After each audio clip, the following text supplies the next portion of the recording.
Assalamualaikum warahmatullahi wabarakatuh.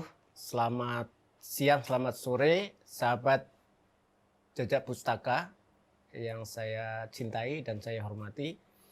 Pada edisi kedua Jejak Pustaka ini, kita akan menghadirkan teman kita, intelektual, kiai, Gus, yaitu Ulil Absar Abdallah. Sebagaimana biasa, saya ditemani oleh Saudari Huriah dari Universitas Indonesia. Halo semuanya, kita ketemu lagi. Kita akan berbincang tentang perpustakaan Mas Ulil, Gus Ulil. Saya kira semua orang tahu pemikiran-pemikiran Mas Ulil ini, dan tentu saja pikiran-pikiran itu didasarkan pada pustaka atau bacaan buku, jurnal, dan lain-lain. Jadi kita ingin menyidik Mas Ulil. Ajak ngobrol aja, Ajak Mas. ngobrol. Kasihan kalau di sini. Kita santai saja. Bagaimana mula-mula ya? Saya 2 kali nih ke sini. Yang pertama itu mungkin 10 tahun yang lalu. Yang pertama sebelum reformasi. Iya, dan dulu kamarnya masih di bawah ini perpustakaannya. Ya. Besar sekali Iya. besar itu, sekarang pindah ke atas. Ke atas. Bisa diceritakan nggak kapan mulai mengumpulkan buku dan bagaimana? Saya mulai mengumpulkan buku itu dari sesuatu yang sangat-sangat sederhana, yaitu ketika saya masih di pesantren ya. Kira-kira tahun 80-an itu, tahun 85, 86, 87. Jadi waktu saya di pesantren itu, Mas Suedi, Mbak Huriah ya, saya itu kan pembaca yang rakus sekali, kutub buku. Tetapi waktu di pesantren dan di madrasah itu tidak ada perpustakaan. Ada perpustakaan tapi sederhana sekali dan koleksinya terbatas. Tapi meskipun terbatas untuk ukuran kampung saya di daerah Kajen, Pati, Jawa Tengah, ya sudah lumayan lah. Ada bukunya Abdul A'la Maududi, ada bukunya Fazlur Rahman, ada buku-buku drop-dropan dari Depdikbud ketika itu. Tapi itu nggak menarik buat saya. Nah, karena saya itu kutub buku dan stok buku tidak banyak, jadi saya itu terpaksa harus mencari jalan untuk menyediakan buku buat saya sendiri. Sementara saya tidak punya uang untuk membeli buku, pertama karena orang tua saya nggak mampu. Yang kedua, kalaupun ada uang, itu saya harus pergi jauh sekali ke kota kabupaten untuk mendapatkan buku itu. Mana itu Pati? Di Pati, di kota kabupaten ya, dan itu cukup jauh. Sehingga akhirnya alternatif yang saya tempuh adalah saya itu membeli koran bekas. Jadi koran bekas 1 kilo zaman saya kiloan ya, sekilo itu Rp25. Okay. 1 kilo itu bisa dapat banyak. Nah, tetapi saya tidak membeli random. Jadi saya memilih bagian-bagian yang halaman-halaman yang ada tulisan menarik. Nah, halaman opini, kalau Kompas itu halaman 4. Jadi saya itu mengkoleksi opini, halaman opini Kompas, Sinar Harapan ketika itu, Pelita, Suara Karya, Suara Merdeka, ada satu lagi majalah KR tidak sampai di daerah saya. Jadi saya itu mengkoleksi halaman-halaman opini itu yang saya sukai, kemudian saya clipping. Jadi 1 kilo itu bisa saya dapat puluhan artikel. Sorry, waktu itu kelas berapa ya? Itu kelas 2, 3 aliyah. Jadi saya mulai melakukan kegiatan yang aneh ini, itu mulai kelas 1 aliyah, itu tahun 83 atau 84 ya, antara tahun-tahun itu. Dan kemudian sudah saya selesai, saya clipping, kemudian saya baca. Dan dari situ saya mendapatkan banyak sekali bahan-bahan bacaan. Tentu saja saya nggak paham, karena itu kan tulisan yang ditulis oleh para intelektual kota kan. Dan untuk pembaca yang sudah diandaikan S1 atau S2. Jadi mengandaikan pengetahuan dasar setingkat perkuliahan. Dan baca koran lainnya. Dan baca koran lainnya. Jadi opininya udah tahu. Jadi misalnya saya sukai kalau saya dapat artikelnya Gus Dur. Gus Dur dulu itu seringkali nulis tentang Uni Soviet. Tentang Rusia, tentang Cina, Deng Xiaoping. Tapi saya nggak paham. Tapi saya baca saja, ya karena nggak ada bacaan yang lain. Jadi terpaksa ya saya baca itu, saya ulang-ulang. Jadi saya membaca artikelnya Gus Dur itu bisa 2-3 kali. Kadang-kadang itu pun juga nggak paham seluruhnya. Itu saya lakukan bertahun-tahun sampai saya selesai kelas 3 aliyah.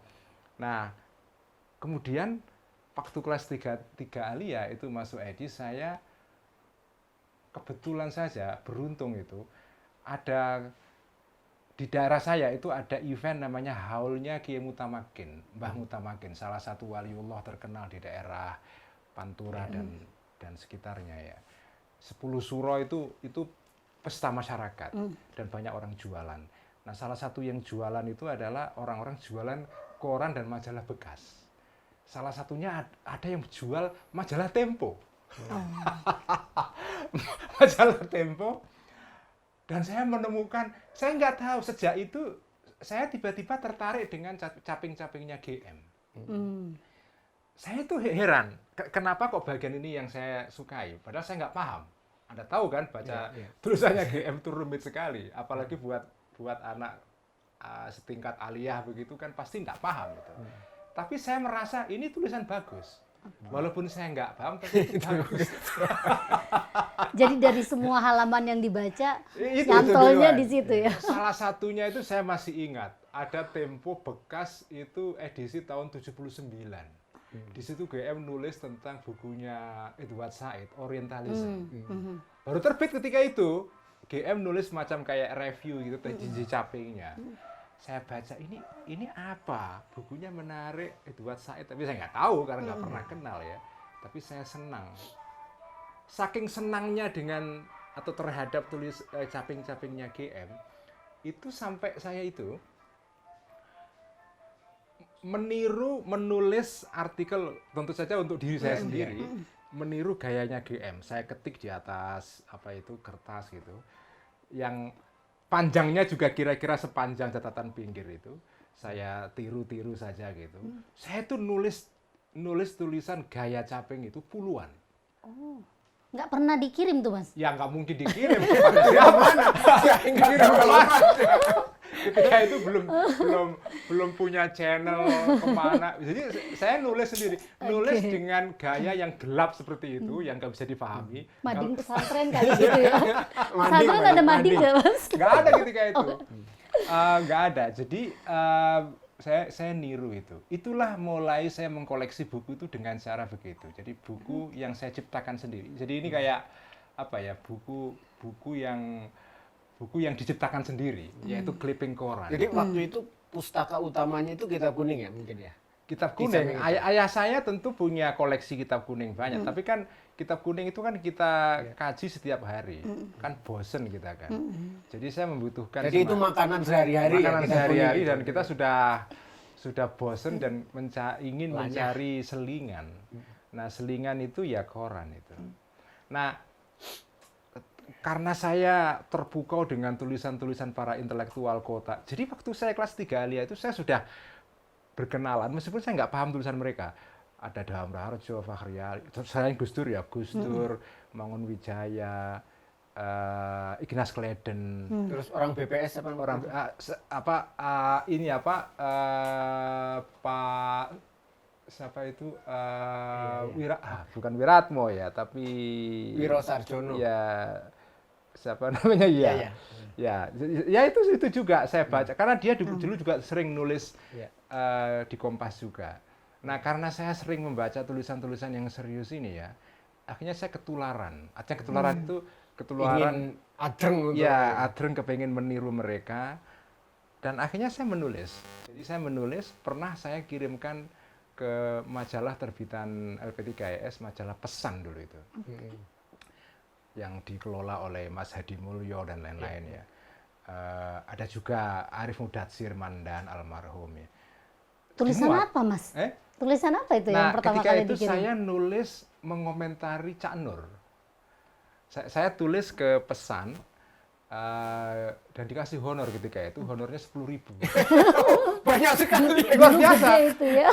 Itu tahun 86 kalau nggak salah, atau 85. Kalau honor saya pertama kali 7.500. Tadi lebih tinggi dari itu Ya, di Jogja. Tapi Itu tahun berapa tahunnya itu? sama. Masa kini sekitar itu 85-86. Saya Oh, jadi kuliah sama. 2 tahun, berusaha menyesuaikan dengan anak kota menulis, akhirnya dapat satu tulisan, judulnya lupa. Dan di masa kini di Jogja. Masa kini ketika itu kan koran bergengsi di Jogja Ya, itu. relatif lah, Ya, di bawahnya KR. KR sedikit. ya. Nah, itu dimuat di pesan. Tak terduga ada wesel datang 10.000. Nah, 10.000 itu kemudian saya belikan buku. Saya belikan novel. Nah, saya pergi karena punya uang kan. Saya pergi ke pusat kota. Ke toko milik orang Arab namanya Toko Buas di Kota Pati itu. Terkenal sampai sekarang masih ada. Saya beli novel Budi Dharma, Olenka. Karena ketika itu saya juga, nah ini menariknya Mas Suaidi. Ayah saya kan seorang kiai kan, kiai kampung lah, kiai kecil itu. Nah, ya biasalah kiai kan biasa dapat apa kalau ada tamu, ada yang bawa kopi, gula, makanan-makanan ke snack gitu ya. Suatu hari, ini ajaib sekali. Suatu hari ada seorang tamu membawa jenang. Makanan tahu ya jenang ya, apa kayak dodol gitu. Dibungkus dengan kertas. Itu kertasnya adalah kertas majalah Horizon. Majalah sastra. Saya sudah tahu Horizon ketika itu berkat saya membaca halaman budayanya Suara Merdeka, namanya Minggu Ini. Yang terbit setiap minggu itu ada lembaran budaya yang dulu dikelola oleh seorang namanya adalah Bambang Sadono, SY. Sampai sekarang masih ada. Yang kemudian belakangan jadi ketua DPD Golkar Jawa Tengah. Nah, saya kenal karena baca lembaran-lembaran budaya dan sastra di majalah Minggu Ini. Saya kenal koran Horizon, majalah Horizon yang itu bergengsi sekali kan. Bagi orang kampung seperti saya, majalah Horizon itu untouchable itu, nggak bisa disentuh itu karena bagaimana mungkin orang kampung bisa dapat Horizon, kan nggak mungkin. Mungkinnya adalah dari kertas bungkusan jenang itu, dan ajaibnya adalah jadi ini majalah Horizon tapi yang belum dipotong. Jadi masih lembaran gini. Mungkin dari cetaknya atau apa lebihan gitu ya. Terus dijual, diloakkan ke toko koran bekas. Nah, itu lembaran banyak begitu. Di situ saya menemukan tulisannya siapa dulu ya? Sal Murgianto yang ahli tentang tari itu ya. Saya nggak paham tari, tapi karena nggak ada bacaan ya saya baca. Saya kayak ketawa itu. Ngapain anak santri baca tentang apa ulasan mengenai soal tari itu kan. Sal Murgianto sama Andri Harjana yang menulis soal musik, sama MB Senur, adiknya Arifin Senur yang sekarang saya kenal sama dia. Nah, itu ada 3 tulisan itu plus ada cerpennya siapa gitu ya. Itu buat saya dapat majalah Horizon walaupun itu bekas bungkusan jenang gitu. Itu sesuatu yang membahagiakan saya luar biasa. Itu saya simpen, saya baca berulang-ulang karena ini sesuatu yang istimewa. Jadi itu kayak ya koleksi buat saya. Tapi kalau yang buku-buku itu selain tadi itu koran apa itu buku itu dapat Potongan koran dan majalah itu koleksi pertamanya Mas Ulil ya? Enggak, maksudnya ada tambahan buku itu selain dari sekolah. Nggak mungkin beli buku Nggak ada itu ya? Karena ya ada di sekolah itu bacaan-bacaan tapi nggak menarik ya. Salah satu bacaan yang saya suka dulu nggak tahu di perpustakaan sekolah saya itu tiba-tiba ada buku karangan Sidi Ghazalba. Judulnya Sistematika Filsafat. Itu 4 jilid. Itu bacaan ya pasti berat sekali Di karena perpustakaan sekolah. Jadi itu sekolah saya di perpustakaannya ada buku Siti itu. Ghazalba. Saya kenal waktu itu Iya. baca saya juga. Saya pinjam 4-4-nya, saya pinjam 4 jilid, saya baca. Ya nggak paham. Itu saya baca selesai. 4 jilid. Berapa lama itu Mas baca 4 jilid itu? Wah, itu berbulan-bulan. Karena pasti nggak ada murid yang pasti pinjam kan. Sudah pasti nggak ada. Artinya Nggak ada yang butuhkan. Nggak ada yang butuhkan. Jadi saya aman aja. Saya begitu sudah saatnya kembali terus saya bilang, ya perpanjang ya. Jadi perpanjang berkali-kali. Karena saya tahu tidak mungkin ada murid atau guru yang akan membaca buku ini. Dan kepala perpustakaannya juga tahu, nggak usah anaknya mas baca aja. Nggak ada yang butuh buku ini, tapi saya baca itu, membaca madhab-madhab dalam filsafat. Ya saya nggak paham, tapi ya itu sekali lagi karena tidak ada bacaan lain, yaitu saya baca. Kalau tadi bisa dikatakan kebetulan ya, jadi ada koran apa itu kebetulan, tapi secara sistemik itulah kira-kira mengumpulkan buku itu sejak S1 atau Saya mulai mengumpulkan buku ya tentu saja ketika saya di Jakarta ya. itu setelah SMA langsung Jakarta ya? Setelah Saya aliyah? jadi setelah aliyah itu gap 2 tahun, saya ngajar dulu 2 tahun Di pondok. Pondok itu. di madrasah di kampung saya. Kemudian setelah 2 tahun Itu sambil baca tadi itu ya ya? sambil Proses baca itu masih sambil langsung? ya itu tadi. Iya, iya. Nah, ada peristiwa lain. Jadi saya punya seorang guru yang kemudian belakangan jadi ketua Lakpesdam NU, PP Lakpesdam, almarhum Pak Maskur Maskur. Maskur, Ya, Maskur Maskur itu dulu Pak Maskur itu dulu guru saya. Dia mengajar civic kewargaan ya. Nah Pak Maskur itu ketika ngajar itu menarik sekali. Beliau sebetulnya sebagai seorang guru itu mungkin bagi kebanyakan murid dia nggak menarik karena artikulasinya tidak terlalu bagus ya. Tapi ketika mengajar itu banyak informasi yang buat saya itu membuat saya jadi apa ya, Sadar, menjadi apa itu curious sekali, menjadi ingin tahu. Jadi dia itu ketika ngajar itu selalu merujuk kepada buku-buku bacaan dia yang banyak sekali karena dia itu bekerja sebagai volunteer atau ya mungkin semacam apa ya pekerja lapangan untuk LP3S. LP3S, oke. Dan rutin dia mendapatkan kiriman majalah Prisma setiap terbit. Oke. Jadi saya kemudian rutin ke rumah dia. Saya naik sepeda, kira-kira jaraknya dari rumah saya ya ngontel itu sekitar 1 jam lah. Saya ngontel ke rumah dia, baca Prisma. Atau saya pinjam Prisma. Bayangkan. Itu masih Aliyah ya? SMA ya. Ah. Anda bayangkan bagaimana anak aliyah bisa paham Prisma kan? Pasti nggak paham, sudah pasti nggak paham. Tapi karena Minatnya, ya, tapi kayak tadi itu karena nggak ada bacaan lain, mungkin kalau saya ketika itu ada bacaan kayak, nah saya juga heran ya, kenapa saya nggak membaca Kopingho misalnya? Padahal di tempat saya ada peminjaman Toko ya, ya. ada Peminjaman novel, bacaan. bacaan kayak gitu. Tapi nggak tahu saya nggak suka. Ya mungkin karena minat saya. Yang saya suka membaca kayak gini-gini ini. Tahu dari dulu berarti nggak baca komik gitu mas? Model. Sama sekali nggak. Oke. Kecuali komik tentang neraka. Karena jahanam. Iya betul, tentang neraka. Itu saya baca. Itu kalau sekarang itu kayak majalah Hidayah ya. Nah, saya rutin ke rumahnya Pak Maskur gitu untuk pinjam buku-buku terbitan LP3S semuanya itu. Prisma setiap terbit saya selalu datang ke rumahnya kemudian pinjam. Pak Maskur ya senang sekali meminjamkan kepada saya. Dan tidak ada muridnya dia yang meminjam kecuali saya. Ya karena Pasti dikembalikan. artinya ya karena guru saya sendiri nggak mungkin saya nyuri dari dia ya.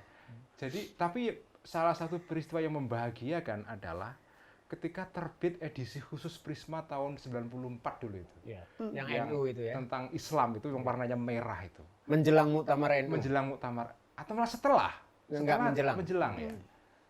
Itu Pak Maskur itu langsung kamu harus baca ini. Wah, itu langsung saya copy semua. Seluruh edisi Prisma itu saya copy. Ada tulisannya Gus Dur. Itu sudah ada fotokopi ya? Sudah ada.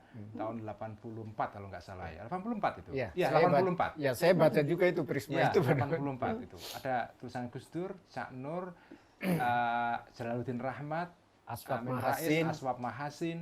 Kemudian ada tulisannya Mas Arief Mudasir Mandan tentang Situbondo. Kemudian ada wawancara dengan Syafi'i Ma'arif. Itu buat saya edisi itu ya, terus terang membuat saya kayak tergugah sekali gitu. Ya Itu belum ke Jakarta ya? belum. Oke. Nah edisi ini gini, ketika membaca edisi ini itu modal bacaan saya sudah agak banyak. Tadi itu berkat baca koran, kelipingan koran itu. Sehingga ketika saya baca Prisma yang ini, saya udah paham. Saya udah paham. Saya sudah tahu, sudah 1 tahun di Jogja itu. Saya masuk 83, 1 Oh, 84 ada edisi itu 84 ya? edisi itu. Jadi udah baca Prisma sebelumnya juga gitu. Nah, Tempo saya dan ini. Prisma udah baca sebagian sebelumnya. Tapi berkat bacaan artikel-artikel koran. Jadi waktu saya ke Jakarta itu sebetulnya saya diterima di Lipia. Oh, Jadi iya. ceritanya begini, ada program kerjasama antara Lakpesdam dengan Lipia. Lakpesdam. Ya, Oke. ketika itu hasil dari kunjungan Ki Sahal Gus Dur ketemu dengan Abdullah bin Bas. Oke. Nah, salah satu Ini pemikir Wahabi ya, apa Betul. namanya? Fatwa, apa namanya? ya muftinya lah, Mufti. bukan muftinya, Bukan muftinya wah, Arab apa, Saudi. negara Saudi. Itu tahun berapa tuh, Mas? Nah, jadi 86 ya? hasil dari pertemuan kunjungan Gus Dur dan kiai-kiai yang lain itu menghasilkan kayak kerjasama. Salah satu bentuk kerjasama adalah mengadakan kursus bahasa Arab untuk guru-guru di sekolah madrasah di lingkungan NU. Nah, karena ketika itu saya ngajar bahasa Arab di madrasah di kampung dan ada kegiatan ini di Kajen di tempatnya Ki Sahal, langsung saya ditawari karena ketua panitianya itu guru saya sendiri juga. Lil, kamu mau ikut nggak ini? Wah, mau sekali gitu. Itu se-Jawa Tengah. Jadi latihan training guru-guru bahasa Arab se-Jawa Tengah. Nah, itu seminggu Mas Wedi, seminggu. Nah, saya itu dari latihan itu terpilih sebagai peserta terbaik nomor 1. Hadiahnya adalah saya ditawari ke Lipia. Itulah ceritanya. Dapat beasiswa kenapa Sadar Lipia nggak itu ya? waktu itu Lipia itu apa, bagaimana? tahu bahwa Tahu, ini ya? lembaga Wahabi itu saya tahu. Iya. Wahabi itu apa juga tahu waktu itu. Tahu tapi belum seperti sekarang ya. Artinya saya mengerti Wahabi itu apa. Dan ayah saya sebetulnya menentang saya pergi ke Jakarta itu. Tapi karena Menentangnya karena Lipia ya? Wahabi ini. Wahabi, ya. Oke. Tetapi ayah saya membolehkan karena judulnya saya diundang ke Lipia itu untuk belajar bahasa Arab.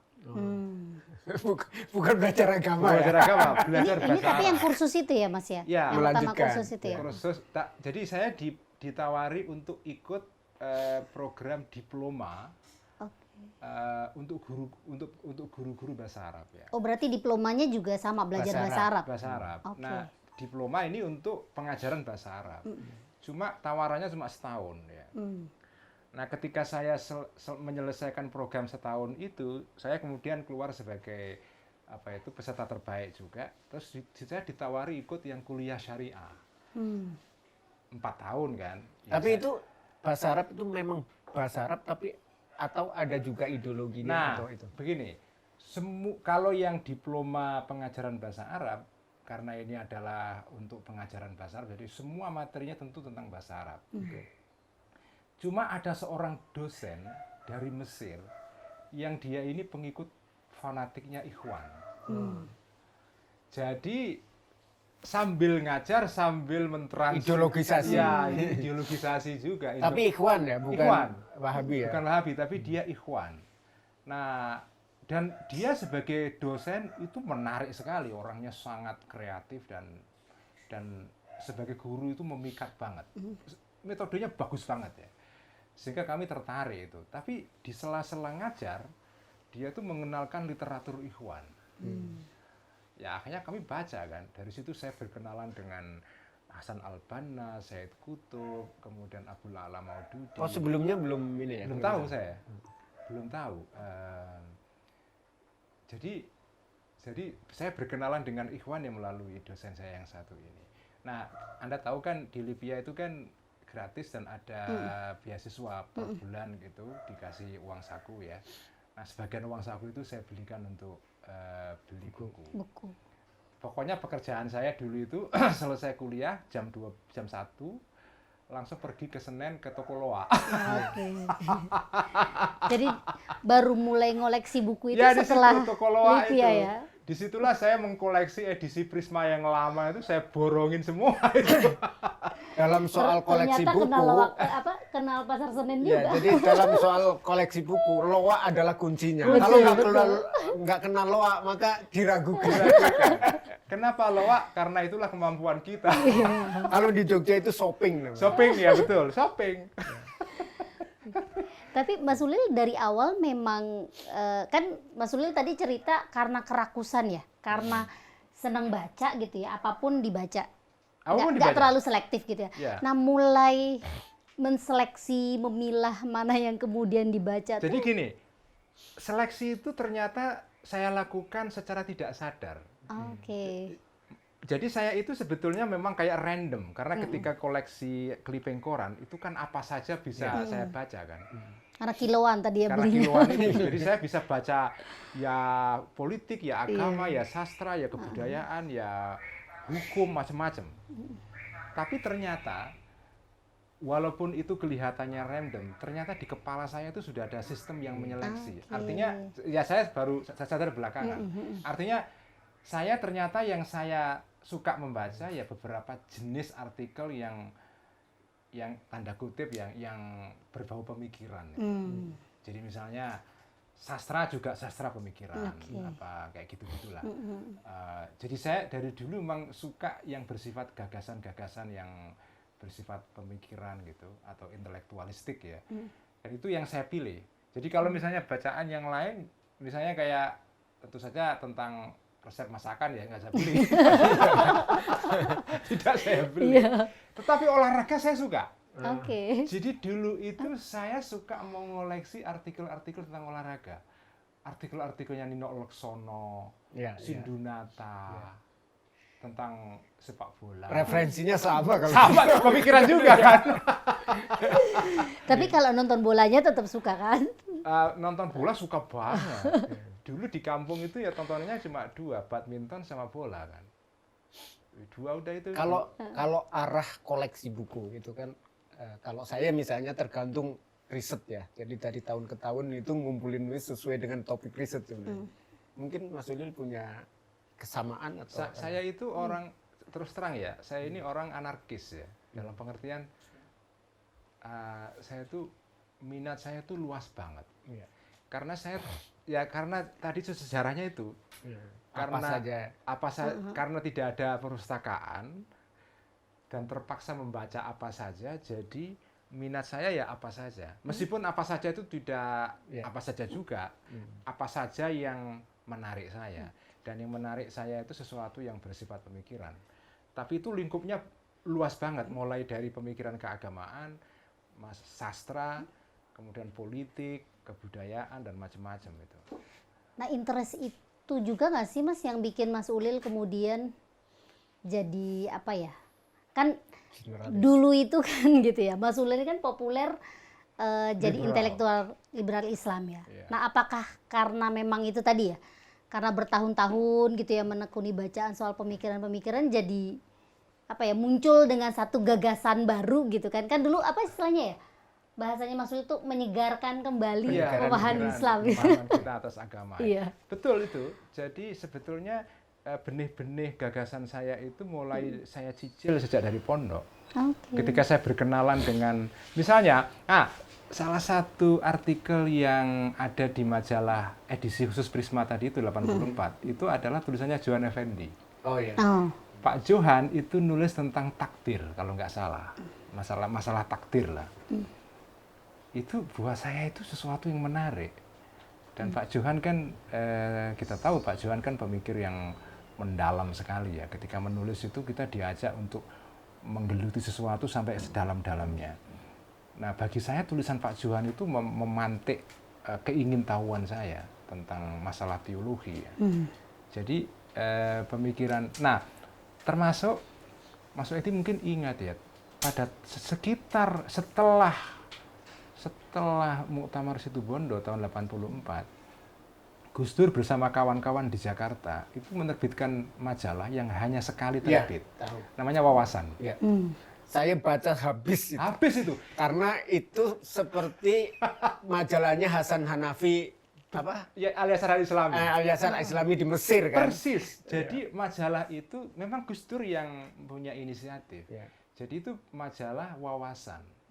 isinya ketika itu tentang konsep negara Islam. Negara Islam. Oke. Jadi itu kritiknya Gus Dur terhadap konsep negara Islam, konsepnya Maududi segala macam. One Muslimin. Jadi Ikhwanul sudah Muslimin. ada pengindonesiaan. Betul, inilah. persis.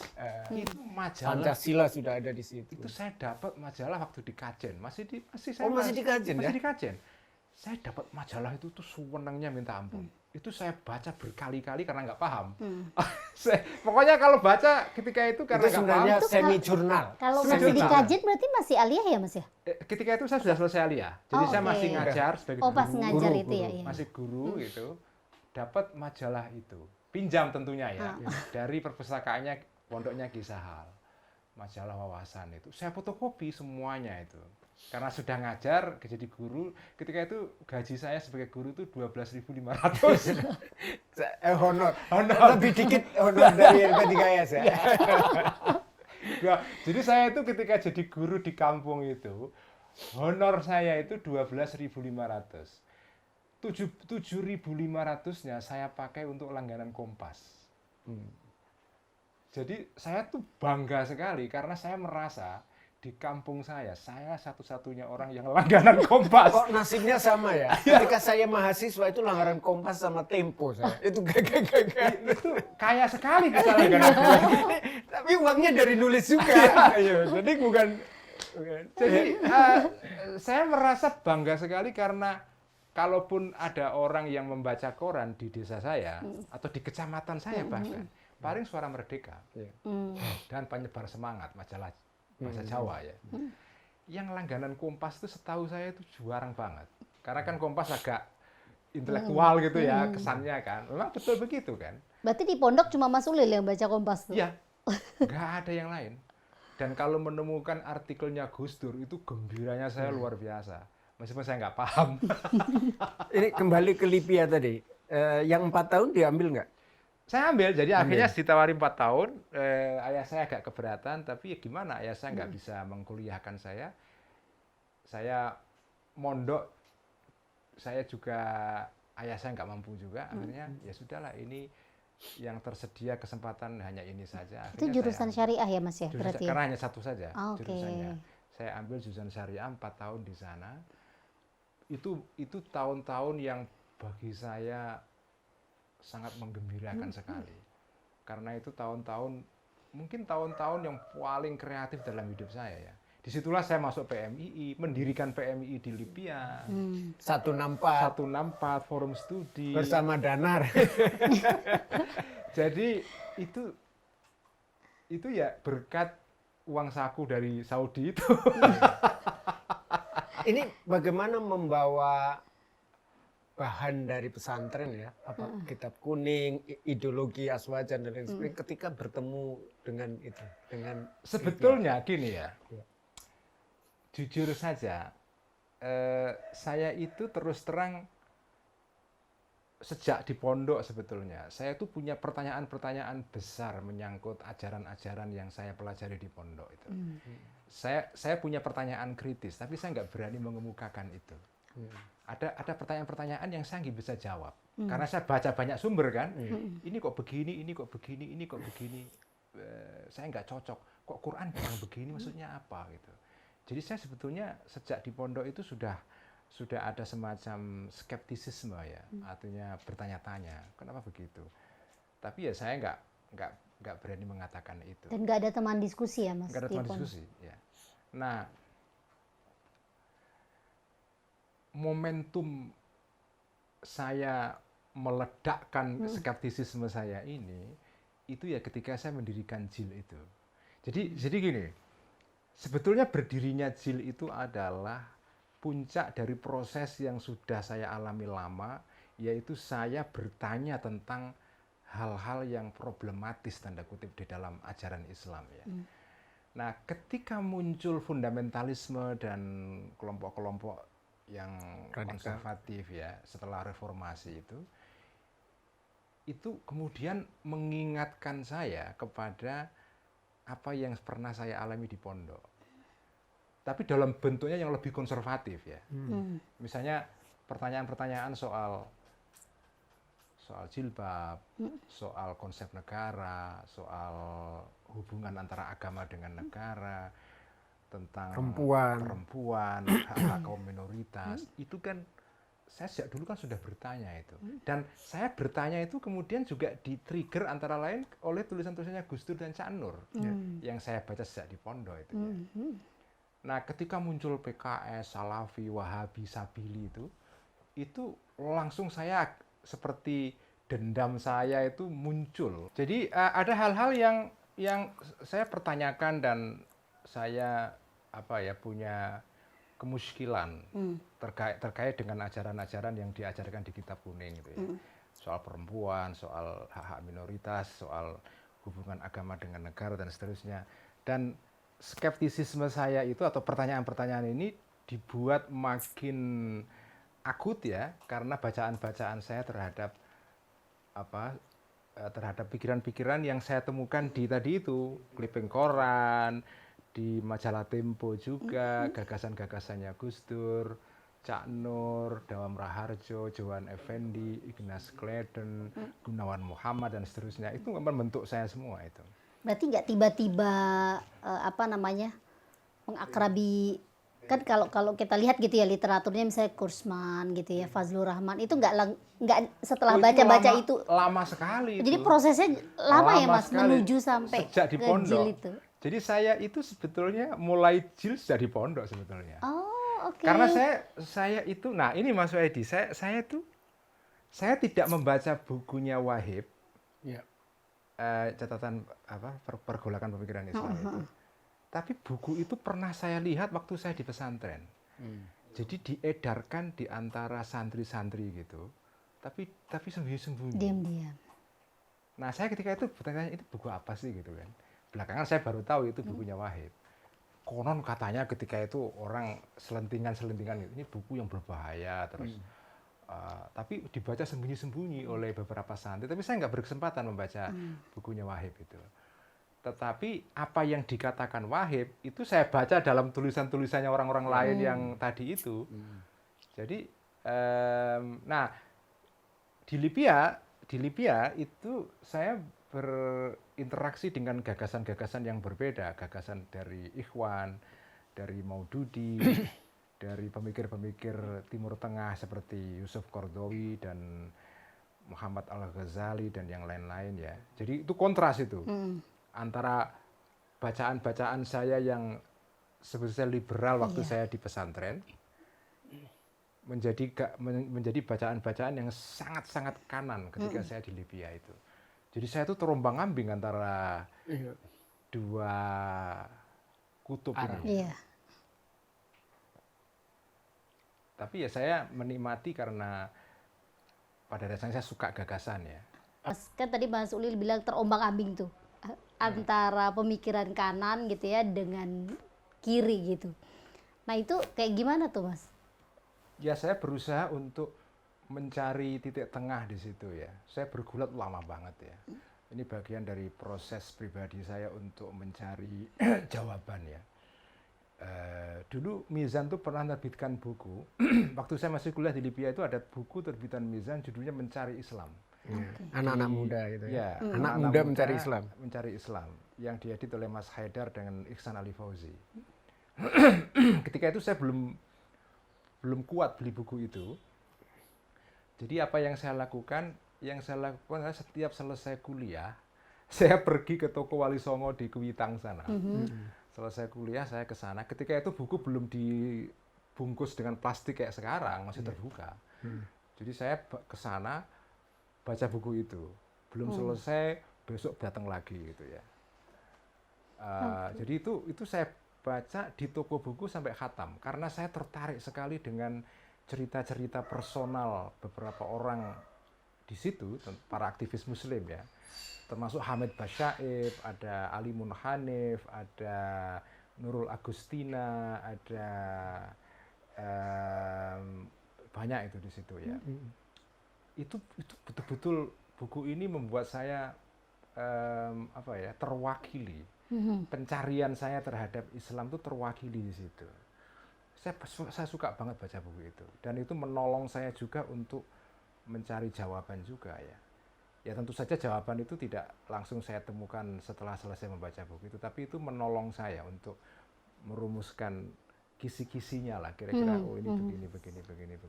Itu mempengaruhi ini enggak arah koleksi yang buku, pembelian buku, misalnya edisi Jadi berubah. orang-orang Iya. Arab ya, intelektual tadi itu di Mesir, di Arab Saudi di Sebetulnya saya itu mengalami semacam apa ya, jatuh cinta atau infatuation apa ya,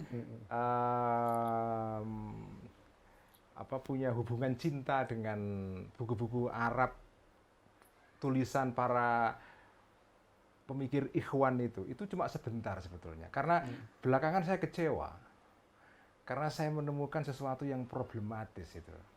Jadi saya tuh mungkin cuma setahun atau 2 tahun saya sempat jatuh cinta. tapi itu. sempat mengoleksi ya. Mengoleksi tapi sedikit karena mahal juga kan, karena itu impor ya. Dan Jadi itu memang pas masih di Lipia masih itu di ya, Lipia ya. Misalnya saya beli tafsirnya Said Qutb fi Dhilalil Quran itu kan mahal. Mas? Iya. Saya Tapi sempat beli beli kredit. dari Mesir langsung. Dari apa namanya? Jadi impor. kampus itu memfasilitasi kita untuk beli tafsir itu secara kredit ya. Jadi saya beli buku tafsir itu. Saya senang banget. Pada saat itu saya suka membaca tafsir ini ya. Tapi belakangan saya kecewa dengan Said Qutb itu karena ya saya merasakan ada sesuatu yang janggal itu. Kecenderungan yang totaliter dan apa ya? Simplistik dan reduksionistik ya. Akhirnya bacaan-bacaan saya di pesantren, Gus Dur, Cak Nur itu bangkit lagi. Nggak bisa ini. Ini nggak bisa nyambung dengan realitas Indonesia. Di situ saya memberontak itu. Jadi itu pemberontakan kedua. Jadi pemberontakan pertama waktu saya di pondok, saya bertanya-tanya tentang tradisi saya. Ketika saya mempelajari gagasan para penulis-penulis Arab modern, saya jatuh cinta sebentar. Tapi kemudian saya nggak puas juga. Saya memberontak untuk kedua kalinya. Nah, waktu reformasi, muncul kelompok-kelompok yang dipengaruhi oleh Ikhwan di Indonesia. Neo ini. fundamental gitu biasa suka pada bilang tuh. Fundamentalisme itu langsung saya jadi kayak tertantang untuk merespon mereka dan menyangkal pandangan-pandangan mereka ya. Karena saya ingat waktu saya di Lipia itu kan reformasi tahun 98 kan, atau persisnya kan pergolakan itu kan tahun 2000. Di era Megawati itu kan muncul, atau era Gus Dur juga, era Megawati ada perang Ambon dan seterusnya. Sabili itu baru naik daun ketika itu ya. Itu betul-betul menantang saya untuk merespon, karena saya ingat tahun-tahun ketika saya di Lipia pernah jatuh cinta pada Said Qutb dan seterusnya, tapi kemudian saya balik melawan mereka. Tiba-tiba ini ada kelompok di Indonesia yang meniru anak cucunya Said Qutb, membuat gerakan di Indonesia, dan ini padahal posisinya lagi kecewa. Jadi saya betul-betul marah, terusan marah itu. Saya nggak terima kalau Indonesia itu diubah jadi negara yang dipengaruhi oleh gagasan-gagasan. Karena saya belajar betul. Saya belajar lama gagasan-gagasan ini waktu saya di Lipia, dan bagi saya problematis itu. Jadi sebetulnya itulah pertama kali saya merumuskan gagasan Jilno waktu di Lipia itu. Oh, jadi sebelum keluar Lipia? Iya, sebelum. Jadi saya mulai merumuskan tuh di situ, mencari-cari rumusan ini kayak apa ya. Itu pemberontakan ketiga tuh Mas ya? Pemberontakan kedua itu. Oh, kedua. Dan itu persis terjadi ketika saya mendirikan PMII di sana. Di Lipia? Di Lipia. Saya mendirikan PMII di sana, dan saya membuat kelompok diskusi. Dan di situ saya kemudian tampil sebagai penceramah ya. Saya dipaksa untuk merumuskan gagasan kan. Praktis ideologi PMII itu bertentangan dengan ideologi Lipia ya. Jadi itu. Dan ketika saya mendirikan Lipia di Jakarta, saya jadi omongan banyak orang. Saya ditentang kiri kanan, dan saya dituduh Syiah dan macam-macam lah waktu di Lipia itu. Jadi itu. Dan akhirnya tidak selesai atau selesai? Saya selesai 4 tahun ya. Ada ijazah itu? Saya memang Enggak, maksudnya sampai ujian gitu? Sampai ujian ya. Jadi saya tidak mendapatkan ijazah dari Libya karena saya ada satu mata kuliah yaitu akidah yang saya disuruh mengulang karena Akidahnya nggak beres. saya nggak mau. Ini anak pondok nggak lulus akidah. Akidah dari Lipia. Saya akhirnya nggak mau. Gitu. Catatannya adalah akidah tidak lulus di Libya. Iya. gitu ya. Nah, kembali nih soal bagaimana pengaruh kitab kuning terhadap proses khususnya di Libya tadi dan masuk ke JIL itu gimana? Apa ininya? Sebetulnya Kitab kuning. JIL itu adalah puncak dari pergulatan saya menghadapi kelompok-kelompok Wahabi dan Ikhwan ya di Libya. Itu saya lalui tahun-tahun 92, 93 itu.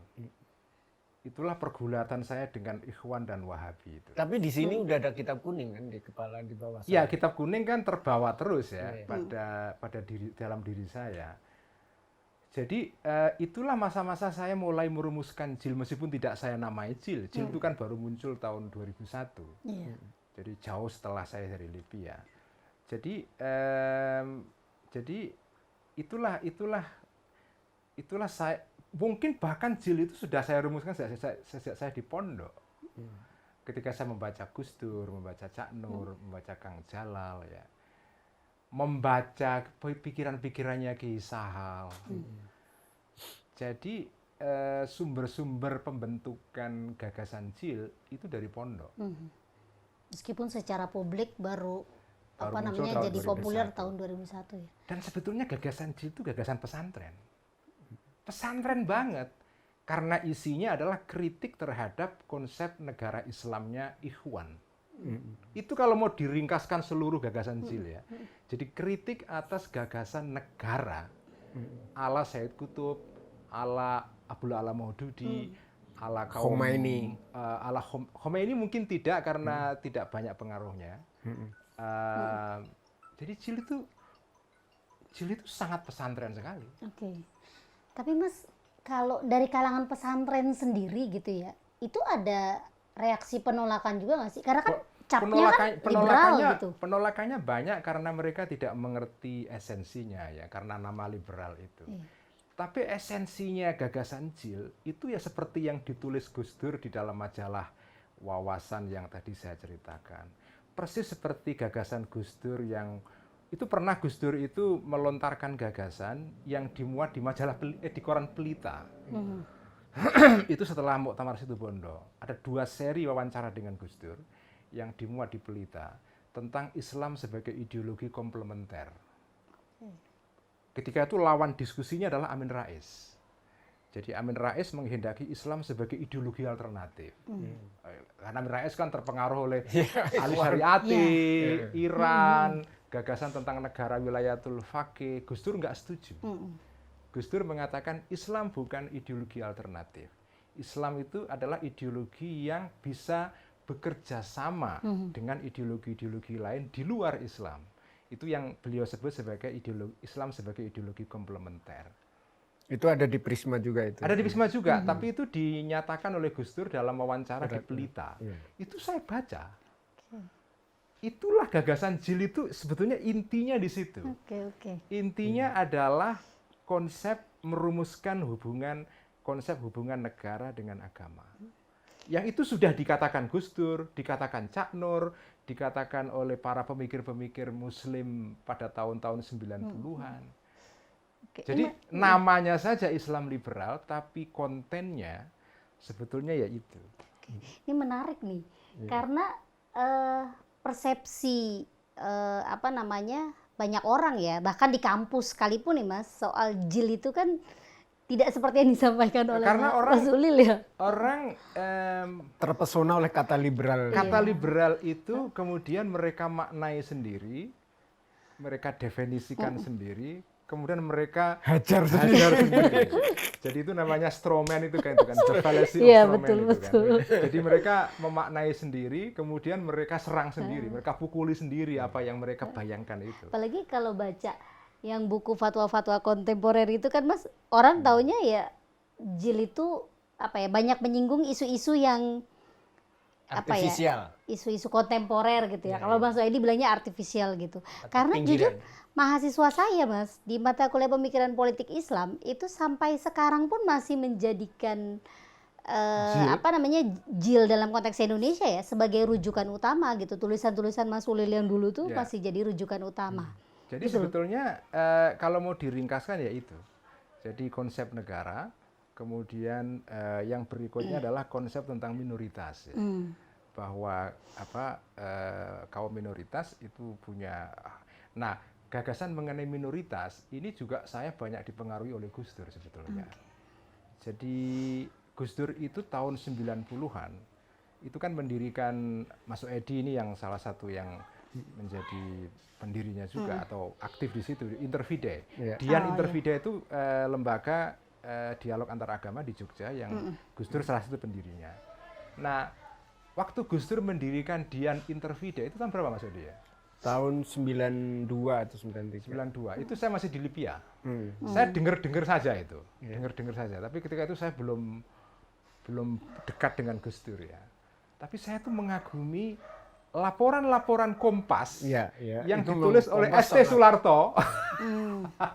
ST Sularto tentang kegiatan Dian Intervide. Gus Dur ceramah dimuat, ya, ceramah bersama Romo Mangun, Fran Magnis dan segala macam itu kan dimuat di situ. Itu selalu membuat saya jadi terkesima itu. Tapi ketika itu saya belum siapa-siapa, saya belum bisa ikut dalam Masih kegiatan pembaca, ya? belum ikut kegiatan Pengagum. antar iman. Pembaca dan pengagum ya Mas. Iya. Saya masih ingat Nah. tahun itu saya masih ingat pada tahun-tahun itu Bunda Teresia meninggal. Oke. Tahun 90-an itu meninggal. Saya menulis artikel. Saya kirimkan ke Kompas dengan ketikan manual ya. Untuk mengapresiasi Bunda Teresia. Itu artikel pertama yang saya kirimkan ke Kompas tapi ditolak. Nggak dimuat ya. Alasannya karena apa itu halaman ya halaman Anda kepanjangan tulisannya dan macam-macam mungkin alasannya memang nggak layak muat ya tapi perasaan saya tulisan ini bagus banget karena ya tadi itu saya membaca Gus Dur membaca gagasan-gagasannya Cak Nur ini adalah tulisan yang mengartikulasikan gagasannya Gus Dur tapi dalam bentuk tadi itu mengapresiasi Bunda Teresia itu. Nah di situ saya mengatakan bahwa Bunda Teresia adalah orang yang layak masuk surga karena dia punya concern kemanusiaan yang itu juga bagian dari concern Islam. Jadi saya mengatakan mungkin karena itu mungkin Kompas nggak berani muat ya. Bunda Teresia itu layak masuk surga. Walaupun dia Kristen, Katolik, tapi dia layak masuk surga. Kalau Kompas tahu siapa yang menulis dan ada backingnya secara politik, Bisa ya kan? semua. Itu tahun 92 atau 93 saya nulis itu ya. Jauh sebelum JIL lahir. Jadi Jauh belum sebelum JIL dikenal sebagai belum. foundernya JIL ya. Belum ada istilah Islam liberal ya. Iya. Jadi orang taunya JIL itu ya mendadak saja ya.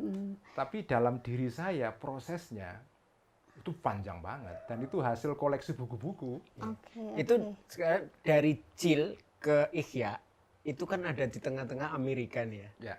Mas Ulil ke Amerika. Ini gimana bisa menjelaskan apakah Amerika ada pengaruh atau Amerika periode saya di Amerika itu pengaruhnya besar sekali karena waktu saya di sana itu saya mengalami semacam turning point ya. Dulunya karena saya aktivis gerakan kan aktivis gerakan itu kan pendekatannya adalah ingin mendobrak dunia dan mengubahnya. Sombong sekali kan. Itu semangatnya anak dengan muda. referensi secukupnya? Dengan referensi yang seadanya.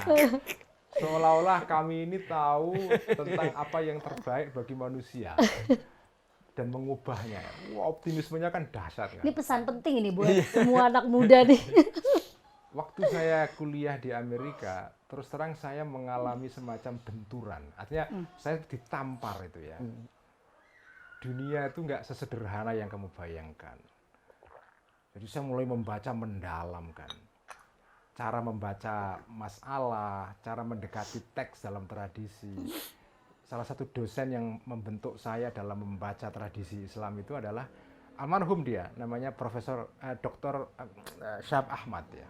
Syahab Ahmad ini orang Pakistan tapi besar di Inggris.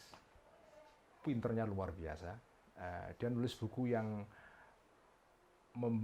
membangkitkan percakapan yang hidup sekali di kalangan akademis di Barat dalam 5 tahun terakhir ini. Judulnya What is Islam ya. Itu dosen saya dulu. Dia ngajar tafsir ya. Saya mengambil kelasnya 1,5 tahun.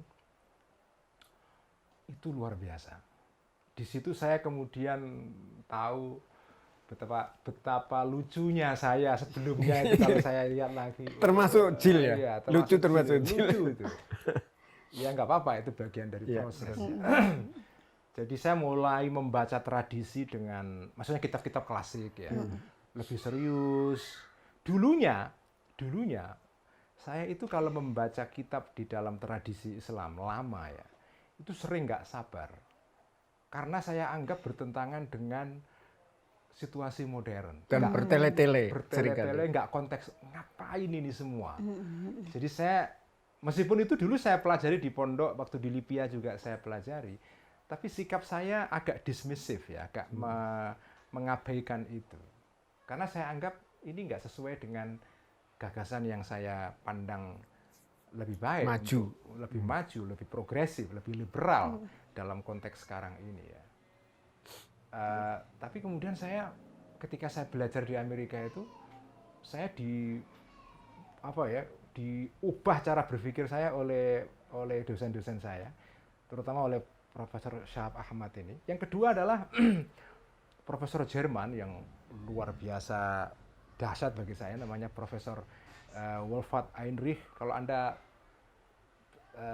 membaca studi-studi Islam di Barat, ini orang yang penting sekali. Dia salah satu editor Encyclopedia of Islam yang terkenal itu. Studi pokoknya Al-Quran ya? Dia studinya nggak karu-karuan. Semua hal dalam Islam dia studi dan mendalam. Iya. Kapasitasnya untuk membaca apapun dalam Islam mengagumkan, mulai dari grammar, nahwu sorof, fikih, filsafat, tasawuf, sejarah kata ya, sejarah kata, sampai sastra, sampai folklore, sampai heran saya itu. Nah, itu membuat saya jadi kecil sekali di depan dia itu. Apa yang mau diubah gitu? Ini apa ini? Saya nggak ada apa-apanya. Jadi, ketika itu saya baru sadar, iya ya, saya ini nggak tahu apa-apa sebetulnya. Itulah kemudian saya melakukan revisi ulang terhadap gagasan-gagasan liberal saya. Ya, saya tidak meninggalkan gagasan liberal sebetulnya. Sampai sekarang pun saya masih seorang liberal. Cuma seorang liberal yang mungkin lebih apa ya? Pustaka dan basis ya, berbasis. Lebih wise, tawadu, lebih andap asor, lebih apa ya? Lebih mature. Lebih matang.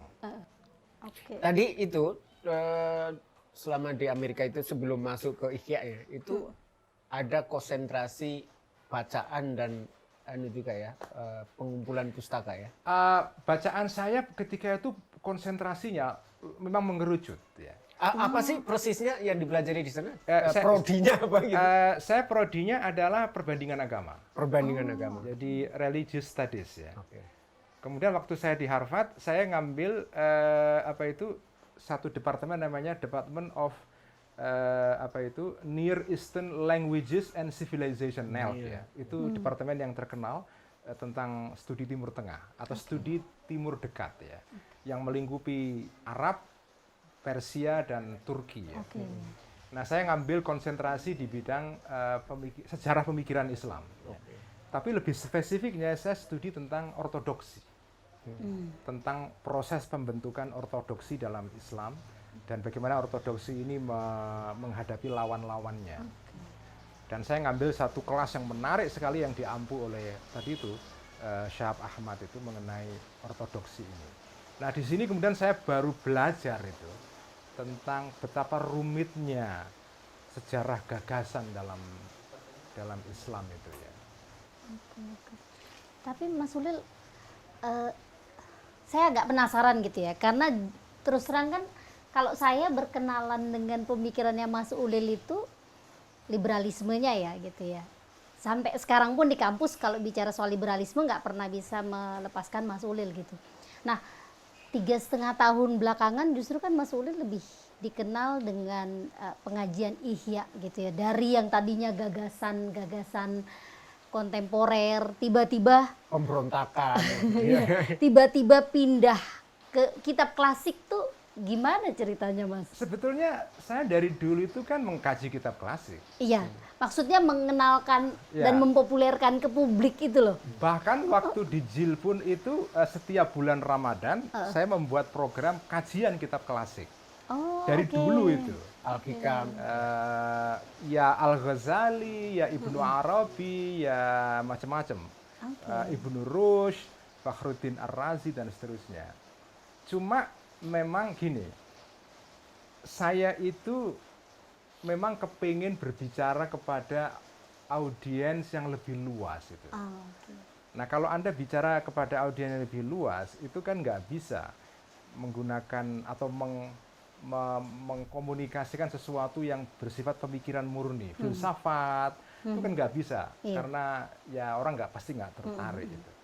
Nah, bagi saya, gagasan yang bagi saya itu tengah-tengah, ada filsafatnya, ada gagasan yang canggihnya, tapi juga ada gagasan yang orang tahu, bisa paham, bisa nyambung, dan bisa diamalkan dalam kehidupan sehari-hari. Itu Al-Ghazali.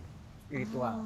Jadi Al-Ghazali itu adalah titik masuk yang paling pas untuk berbicara kepada publik luas. Jadi dalam Al-Ghazali saya menemukan kombinasi yang ideal. Di situ ada tradisi, tapi juga tradisi yang canggih, ada pemikirannya, ada filsafatnya, ada tasawufnya, tapi juga ada akhlaknya yang praktis sekali ya. Bagaimana kamu hidup sehari-hari itu jangan bohong, jangan apa itu ya ngerasani orang lain. Tetapi ketika dia membahas soal bohong itu canggih banget. Filsafat tentang bohong itu canggih gitu. Nah, itu yang saya suka. Jadi saya kepingin sebetulnya dengan ngaji Ihya ini, itu kepingin mengenalkan kepada publik bahwa tradisi Islam itu kaya, kontekstual dan very learned, artinya terpelajar sekali, kompleks, advance sekali. Karena kan saya melihat kecenderungan publik Islam sekarang itu kan makin dangkal pemahaman Islamnya ya. Iya. Nah, saya kepingin agar ada pendalaman di dalam mengapresiasi Islam itu. Dan Al-Ghazali itu bagi saya titik masuk yang ideal. Karena dia juga filosof, dia teolog, dia ahli fikih, dia ahli teori hukum, macam-macam itu. Juga seorang sufi. Dia seorang polimath ya, yang menguasai banyak hal.